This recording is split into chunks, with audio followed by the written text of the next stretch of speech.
Welcome to the Mad Ron podcast. Where did it all go wrong with me, Mad Ron? Currently locked up. I only get one phone call a week, so I've decided to use it to recruit for my gang. Why? Well, I need people working for me on the outside while I'm banged up. Obviously, such a blatant approach would be frowned upon by the authorities, so I've disguised all this up as a podcast. I've been asking myself the big questions, like where are we going to get our next generation of criminals from? I think we need to turn to our comedy community. Comedians are used to working alone at night and quite often enter a room for a curtain. So I've got a few candidates lined up. Let's see if they've got any potential. Who knows? If it goes well, they could be sharing a cell with me.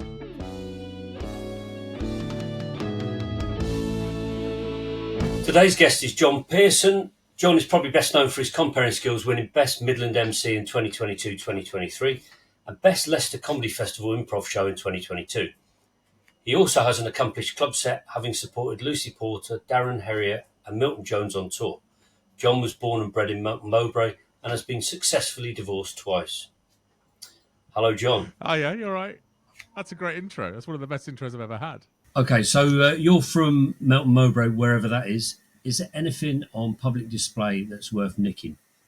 I mean, wherever that is, I feel quite offended by that, to be honest with you, Ron. It's quite an offensive thing. Melton Mowbray, the home of the land of pork pies. The only thing worth nicking in Melton Mowbray is probably the pork pie seat. There's a pork pie seat, very coveted piece of seating equipment in the middle of Melton Mowbray, right outside the old pork pie shop. It's a very large seat that is the shape of a pork pie. Doesn't sound very comfortable to me. It's quite crumbly, but it's got a jelly centre. It's quite cushioned. Oh right, okay. So yeah, so like that pork pie jelly stuff. It's got a pork pie consistency. Yeah. Right. It's heavy though, mate. Heavy. It's got a lot. There's a lot of meat in there. I don't know how many pigs were killed to make that seat, but there's a lot of pork in it. I can imagine. It probably smells a bit as well. So I'm trying to work out how posh places are. Does Melton Mowbray have a flat roof pub? Does it have a flat roof pub? It used to. Definitely used to. The Burmese Cat was definitely a flat roof pub. That was very much a flat roof pub. But I think that got demolished about 10 years ago. So it's not been there for a long while. So it's a bit of an exotic name, the Burmese Cat. So do we know the story behind that? I've no idea what the story is behind the Burmese Cat. Although my dad would tell me that is where a lot of, I mean, you might know some of these people, Ron. To be fair, a lot of the underside of the Melton Mowbray sort of people would frequent the Burmese Cat. There was a lot of deals being done in that place, I think. And when you went in there, what was your go-to? Was it the pool or darts or the fruity? Yeah, they didn't have a pool. There was no swimming pool in the Burmese Cat. They just had normal stuff. But yeah, I was. No, I never played any of the games. I'm never a big pub sport player. I like just to sit and drink. That's what I like to do. Sit and just drink my £2.50 pint of Carling or whatever it was. Well, that's great because personally, I think there's far too many activities in pubs these days. It's all one thing, like karaoke, quiz nights. What colour is the sky? Blue. We put green. Can we have half a point? All this bollocks. I don't like it. I think pubs are there so that you sit in complete silence and ignore each other, apart from when you want to know something. Like, I've got this bit of an ache in my elbow. Can you tell us, anybody know what that is? It's like getting diagnosed. But that's the only it's like reason a doctor's waiting room. Yeah. I mean, it's like a community service. Pub's a community service, isn't it, really? You get marriage advice. You get, like, doctors. Yeah. Maybe I should have gone to pubs more often when going through both of my divorces. I want to get into your background and understand a bit about the years that made you the person you are today. So, okay. Right. So what's the first time you remember doing something naughty? So the first time I remember doing something naughty was I was probably around 4 years old, 4, maybe 5. And do you know escalators? Do you know escalators were quite new? The moving stairs, Ron? Have you seen those before? Yeah, don't like them. Yeah. No, I didn't think you would do. Well, I didn't like them as a 4 or 5-year-old, and they used to put a button which was emergency stop at around about toddler height. Right. And I remember my mum saying, "Don't touch that." My mum said, "Don't touch that," and obviously that meant I definitely touched that, and I stopped the whole escalator, and 2 old ladies fell down 3 or 4 steps. Wow. So any It's like a injury? temp. It's like a 10-pin bowling game. It was incredible just watching these people fall downstairs. Yeah, I'm like 10-pin bowling with grannies. That's brilliant. Yeah, that's exactly what's needed. I think that would increase 10-pin bowling activity if they used grannies at the end and it was on an escalator. You give me a great idea there, because basically, I don't believe escalators should be used. I think we should just use stairs. What's wrong with stairs? It's just a load of, a load more metal and motors than you actually need to get up, to the next floor. So It's laziness. it, It's laziness is what it is. definitely. And what I think I'll do is, next time I'll bang that button, watch a couple of grannies fall over and walk up. Perfect. Thank you for that. So what's the biggest lie you've ever told then? um, so many. I mean, the biggest one. I mean, what we're talking biggest? What, the one that caused the most issues, or the one that do you want ones that I've got away with? What we're talking? Well, we've got a lot here. Plenty of time. Let's go through the lot. Let's go for them all. Biggest lie I've ever told. I'm trying to think of what. So one of them was when I was at school. We we were doing. We went to Wales. We went to Wales on a school trip when I was like at sixth form, and we were playing strip poker up in the girls' dorm, and then boys' dorm was downstairs. And then so we then got caught. Like the teachers came in, found us, and I was hiding in a wardrobe, away from the teachers. And then the lie that I told them was that the other lads that were there had bullied me and put me in the wardrobe without me knowing, and I had nothing to do with actually doing the strip poker. Yet I was the one that had instigated going up to the girls' dorm. And then told my parents that exact same story as well. So then I didn't get the punishment whatsoever from that. So obviously, now this is why you're doing the dieting thing. Is it get back into a bit of strip poker and try and get that going again? Is it? Yeah, I want to get back into it. I want to get this. I want to get the shirt off. I want to get the shirt off, Matt Ron. Do you know what I mean? I want to get back into my beach body ready. That's what I want. Yeah, it's getting better. Strip poker ready. Yeah.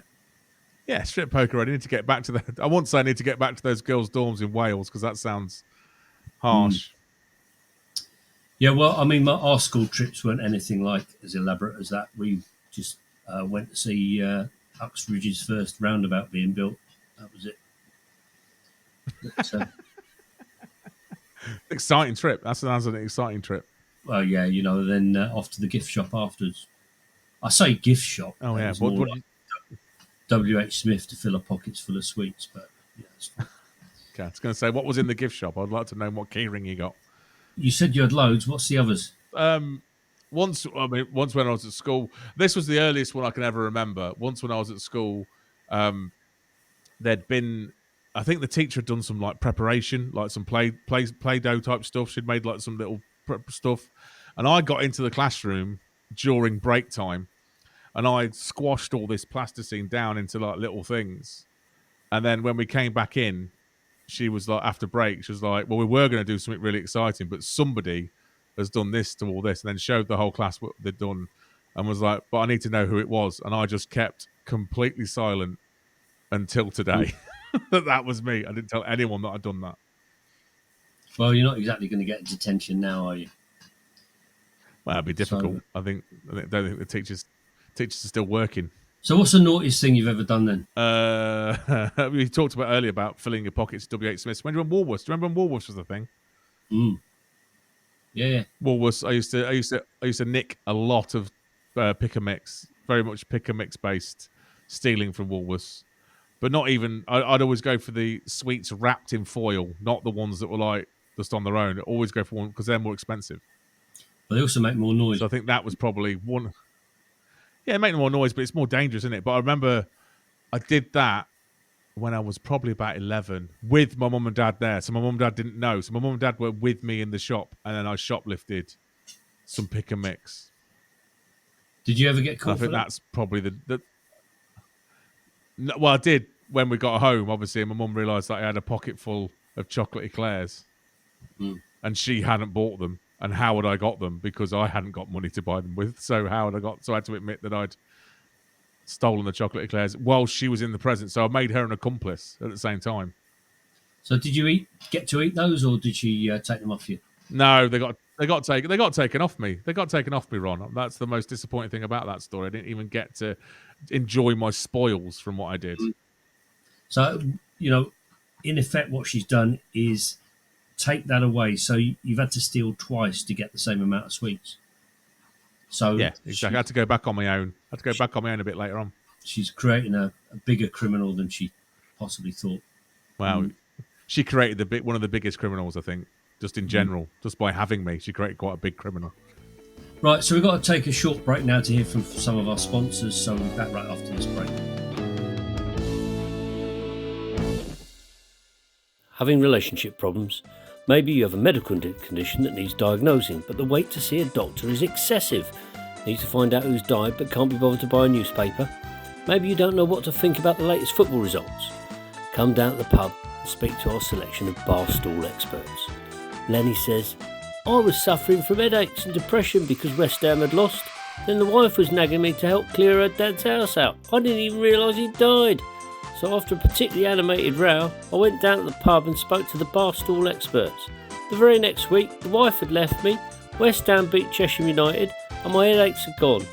Now I'm going back in there tonight to find out how to cook my own dinner. Come down to the pub. You know you want to. So welcome back to Where Did It All Go Wrong with me, Mad Ron. All of that stuff sounded like an old bunch of old rubbish, to be honest. I wouldn't buy any of it. So if you're just joining us, I'm currently banged up in HMP Nettlebed using my one weekly phone call to recruit comedians to help me out on the outside. And I'm packaging it all up as a podcast to try and get away with it. So today's guest is Jon Pearson. Jon, if you're invited onto Pro Celebrity Robbery as the pro criminal, who would be your ideal celebrity accomplice? Oh, ideal celebrity accomplice on a robbery. I'm trying to think. Who? I mean, you can't go for old. I mean, you could always go for the standards, couldn't you? Like actual villains, people like that. But you want a proper celebrity. You want someone. Do you know what I think would be good? I think Dermot O'Leary. Right. Just because I think he's got that cheeky side, he'd get away with it. Like he could be like, I think he could be a good getaway driver. Do you know if we're doing a bank job, Dermot O'Leary is a getaway driver. The police are going to come along, look in the car. Dermot's going to give him a quick cheeky smile and a wink, probably do a bit of a dance move like at the start of X Factor, all that sort of stuff. The police aren't going to be bothered. They're going to be thinking, oh, that's Dermot O'Leary. That's fantastic. That's brilliant. And then we'll just jump in the back of the car, speed off. Dermot's got us away. No problems.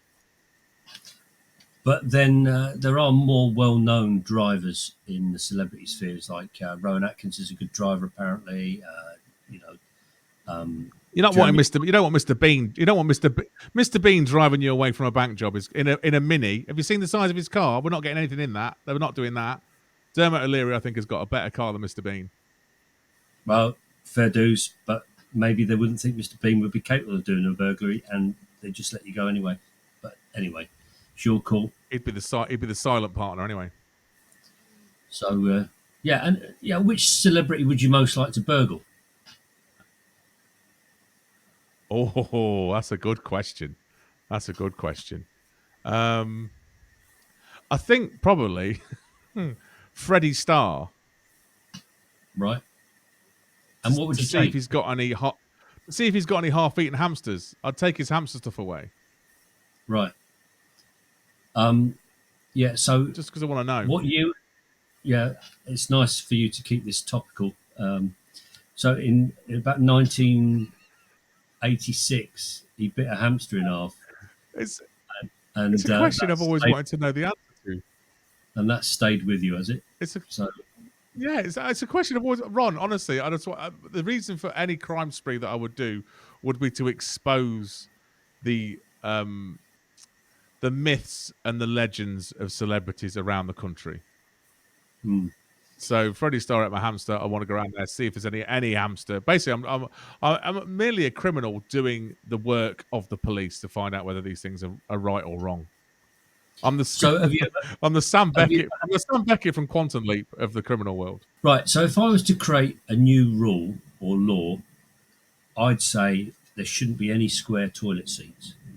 There's not a single square arse on anyone in the entire world. Why would anyone think a square toilet seat is a good idea? So, if you were to create a new law, what would it be? Well, toilets is well. I've got a couple now. I've just realised toilets. I think, especially on trains, I think they should be timed to open, no matter whether you finished or not. I reckon you should be given a time limit, and then they just open at that given time. You know, you've got 1.5 to 2 minutes to do your business on the train, and at that point, the doors open, like in the Crystal Maze. I think that should definitely be a thing. Or I also think there should. Or you be, have a little slot, a coin slot next to the toilet. So if you needed more time, you could just put £1 in, and it kept the door shut for another minute. Yeah, I like it. Yeah, and that will keep the nationalisation of the rail service going. The trains will get better. Delays will become less. We've just improved the rail system in the British Isles. That's what we've done there by just adding that one coin slot in. Yeah, exactly. That's it. You can, basically, you'd be reducing the train fare, and also anyone that's trying to stay away from the ticket inspector would have to be putting money in anyway. So eventually, they've probably paid for their ticket. And the other thing is, what you could do, you could make it sort of work for you. You could make really bad stuff in the buffet that actually makes you go to the toilet for longer. So not only have you got the money for the buffet, you've got the money for the toilet. I think we've solved the problem here. You've got a very criminal mind. I like it. You're one of these top class criminals. You're a thinking man's criminal as well. That's what I like about you, Ron. You're a thinking man's criminal, not just the brute force that I've seen from you before, but you're actually thinking about how the crimes can work. Another law that I'd bring in, though, is that I think there should be at supermarkets, there should be lanes, and trolleys should have indicators. Yeah, I'm with you on that one. Yeah. Because I'm annoyed at people, and brakes, like, you should know what people are doing. There should be a no stopping zone, same way we've got on the normal roads now, where you've got the double red lines. You can't stop around here, so you can't just browse. I want you to be walking past and picking things and putting in your basket. I don't need you stopping to browse. You should be in there to know what you want. Don't go shopping and browse. Go in there and get the exact things you want. I don't want any of this milling around. I'm in there for one reason and one reason only. That's to get in and get out. So you've done a crime, and you've had a good look around. You've nicked everything you need to nick, and now you want to leave something at the crime, just as a little calling card, just to confuse the police. What would you leave? Oh, I see. Now I know what I do with this. I would wear 2 different types of shoes. So I'd wear a trainer on my right foot, and then probably a formal shoe on my left foot, making them believe that there was more than one person at the crime. Right. Now, John, you are 6'4", 6'5", something like that. Yeah, 6'5". Yeah, 6'5.5". Yeah, 6'5.5", nearly 6'6". Presumably, you used to take a what size shoe? What size shoe did it take? Size 14. Size 14. Size 14. So if you were going to wear 2 different shoes, right? One's a left one, one's a right one. They can find one of each type of footprint, deep and size 14. Deep.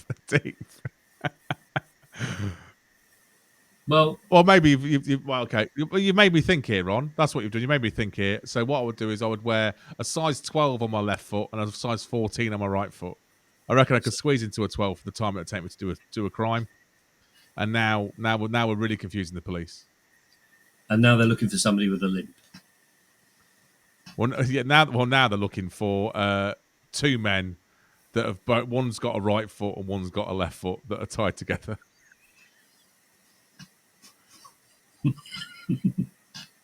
Yeah. I'm sure that would confuse everyone, to be honest. Yeah, it would. Yeah. I'm not going to know who to look for. Yeah, somebody that's entered the 3-legged race, but hopped at the same time. So, what's the most creative excuse you've ever come up with?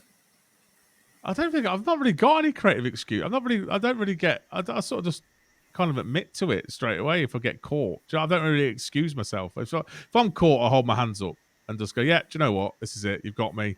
I've got no excuse for this. We could just say, let's just put it all down to experience and let's move on with our lives. So, presumably, Although, hold you on, I have got one. I've got one, and this didn't work, but this was me trying to get out of a speeding ticket. And I did tell the policeman that it was because my pizza was going cold that I just picked up from the takeaway. right, but you got caught for that, and that didn't make any difference. Yeah, didn't make any difference whatsoever. I've also asked the traffic warden I asked the traffic warden once when I got done for a parking ticket. He was just slapping the ticket on my car as I got there. And I said, "Don't give! Oh, come on! I was only a second." He was like, "No. If you were here, you've parked." I was like, okay, well, what's the best excuse I can give you for you to not give me a ticket? And he said, there isn't one. Nothing excuses what you've done. Just parking on double yellow lines, Ron. Do you know what I mean? Just parking on double yellow lines. Nothing excuses that. Heart attack, helping an elderly relative, knocking old grannies over. Nothing excuses it. So, you've had jobs in the past. You worked at, what was it, Quick Save or whatever it was? Yeah, worked at Quick Save, yeah. Yeah. So, when you rang in sick, what did you have to say? Well, there was once that I was working in I worked at IT. I was in IT for a long time. I worked in IT, and I went to Butlins on a lads' weekend and didn't realise it didn't finish until the Monday. So I rang work on the Monday morning from just outside the chalet to let them know that I'd got food poisoning from being away. Not with family, I said with family, forgetting that it was a works do, and there was 4 other people from work on it who'd all booked the holiday off. And then they all saw the social media post of me being there with them on the Monday, and then got called into the office for a severe disciplinary for the fact that I'd called in and faked an illness.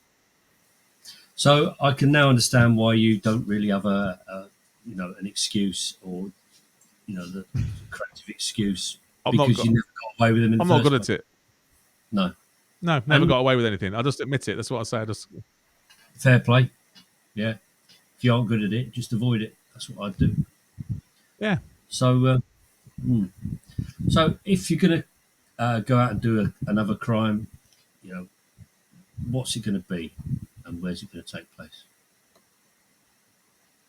Well, I don't think it could be around here. I'm too big, and this crime needs to be. I think the next crime would probably be a scam. I think it'd be a scam more than anything. Behind a screen, sat at home using some IT skills, scamming some money out of people, or at least getting some sort of information on these people to then use and blackmail them with later on. I think would be my next crime. Well, I think it's not a proper crime. I'm too recognizable. I can't be out there doing a crime, and it doesn't matter if I put a pair of tights on my head or a ski mask. You're still going to know it's me. It's the guy. It's the big guy, 6'6", with 2 different shoes on. Yeah, you're going like, oh look, John's wearing stockings on his head today. Yeah, that's what we'd be doing, wouldn't it? Oh, and yeah, look, exactly. Yeah, what's he doing? As I walk into the bookmakers with a shotgun under my arm. One trainer, one patent leather shoe, stocking on the head. Oh, I wonder what he's up to. Yeah, exactly. Going to get noticed, so I can't do it. I can't be a visible person in any crime. No. Okay. Well, right. So I don't get to hear much about the news that's going on, but I did hear something the other day that for this year's Olympics, there was an Australian hockey player called Matthew Dawson who had his finger amputated so he could play in the Olympics. So basically what he did, he broke the end of his finger, right? And it wouldn't heal in time for him to go and play in the Olympics. So the end of his finger cut off. What's your take on that? Do you think that's it? I mean, hats off to him. I mean, that's dedication to the cause. It's the same thing as that guy that cut his arm off because he was stuck on the rock, isn't it? Basically, it's the same thing. He wanted to go to the Olympics, so he's cut his finger off knowing that he can go. But the guy on the rock would have died had he not cut his arm off. Whereas this guy is Who's to say who's to say this guy might not have died if he hadn't gone to the Olympics? Who's to say that that's his rock and hard place is the Olympics and not going to the Olympics? He's gone for the Olympics. He's cut his finger off. He can get there. He's there. He's fine. basically what he said is, "Oh look, I'm swanning around with a stick. I'm going to miss that. I need a finger taken off." Mind you, Yeah, it is one less fingerprint to worry about. So maybe it it's is. not That's as true. bad. But then you are looking for a man that's only got 4 fingerprints. So all of a sudden, you're very recognisable, as we've already spoken about, Ron. Right. So what's one bit of advice you give to keep me out on the straight and narrow? Wants to get out as a hobby, as life advice, maybe a sport I could take up, or whatever. I think to keep you on the straight and narrow, Ron. I mean, you've been a man of crime for a long time. Have you tried meditation? No, I've thought about a few things, but You've never sat down, not in any depth.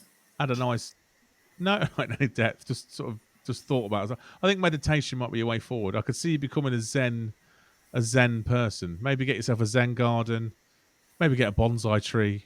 Just start doing some nice things just to keep your mind off the crime and keep your mind onto something that you're trying to sort of nurture and bring into its full fruition, not just a crime that you're going to try and work out the best way of masterminding it. What's a Zen garden then? Zen garden is like a gravel, it's very small gravel with a little rake, and you sort of you can swirl it around, make patterns with it. That sort of gravel makes me angry. You can hear the footprints coming. Why is gravel? The footsteps. Wow. Okay, that's fine. Well, this is what it's about. You could be leveling it out so it doesn't make. You can compact it down so it doesn't make any noise. Actually, it's not a bad idea. I could practice creeping up on gravel driveways by using my own Zen garden. Yeah, nice. Good. You should hear me. You should hear me. You should hear me walk on gravel with my 2 different shoes. It sounds completely alien to anyone. Yeah. One slightly crunchy, one slightly softer. Yeah.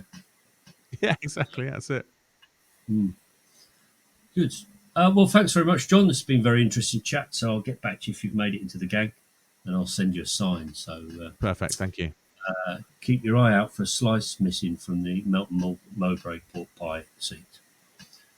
I will. I'll keep my eye out for that. Thank you. Thank you very much for making me your one phone call, Ron. That's the one thing that's been nice to speak to you.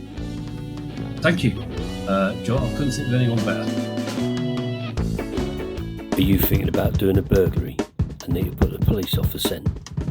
Maybe you think that having one shoe that's a size 12 and one size 14 is a good idea. That'll do the job. Well, come to oddshoes.com and limp your way through your next burglary.